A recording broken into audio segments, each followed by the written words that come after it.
Behind it are labor shortages, equipment availability, and the ripple effect of global bottlenecks.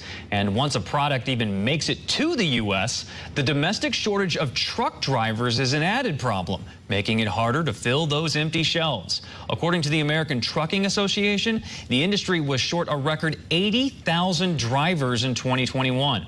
Joining me now is Jim Grundy, CEO of Sisu Energy. Jim has 15 years experience in optimizing supply chain platforms for some of the world's biggest companies. Jim, thank you so much for your time. Let's start with this. Why are we seeing this shortage of truck drivers?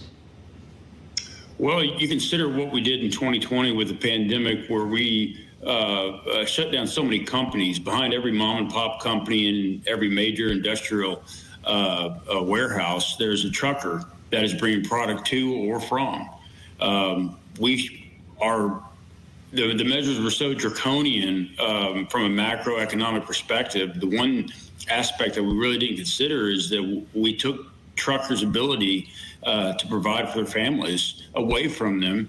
That forced a lot of them out of the industry, some into retirement. They couldn't pay for their rigs. And we're seeing that effect now. Then you consider that for the past 2 years, we haven't had a trucker school open due to the pandemic, or there was no in-person training. We haven't supplied or backfilled some of these retirees and folks that left the industry since 2020. And the impact, of course, ultimately goes to the consumer with the goods not being on the shelves in time. So what is it about this pandemic that is making it so challenging for the supply chain as a whole? Well, in all fairness, when the pandemic first started in 2020, no one knew what it was. I think a lot of people were scared. You're hearing reports out of Asia about, unfortunately, the death toll. So people, I think, from an industry perspective, panicked.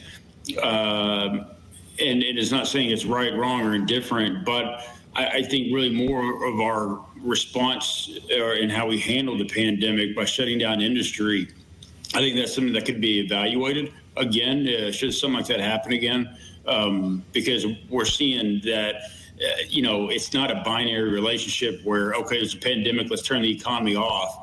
Okay, pandemic's over, let's turn it back on. Right. Unfortunately, supply chain infrastructure doesn't respond that way. Yeah, it's not exactly a light switch, to be sure. Let's talk about solutions now. What can be done to improve the situation? I can't tell you how many times I've been online shopping for things and things have been out of stock.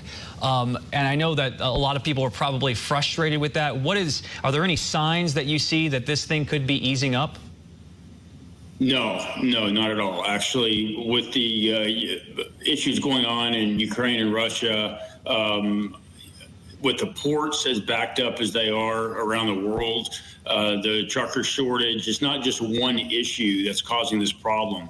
This is a perfect storm on a global perspective that's causing chaos, not just for Americans, but everyone around the world. There's shortages and spikes in pricing and inflation all over the place. And unfortunately, here in the U.S., just addressing the trucker piece, it's going to take years to catch up 80, 100,000 truckers. It's an aging workforce. More folks will retire this year than we can hire in trucking. So in essence, you think about all the companies around the U.S. that use trucking, we're kind of cannibalizing each other's capacity, just stealing from one to go run in another industry. But the trucker pie, the count in the U.S., it just isn't growing.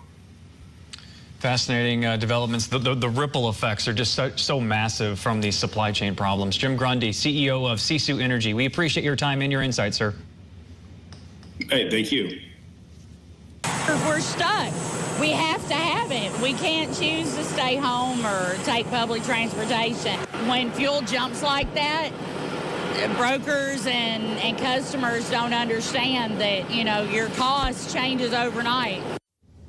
And you heard it there. To top it off, rising gas prices are another nuisance for truck drivers. Diesel fuel hit a national average of $5.53 per gallon, and the jump in prices could ultimately affect the cost of goods. According to the American Trucking Association, more than 70% of freight is transported via trucks. Coming up, the fall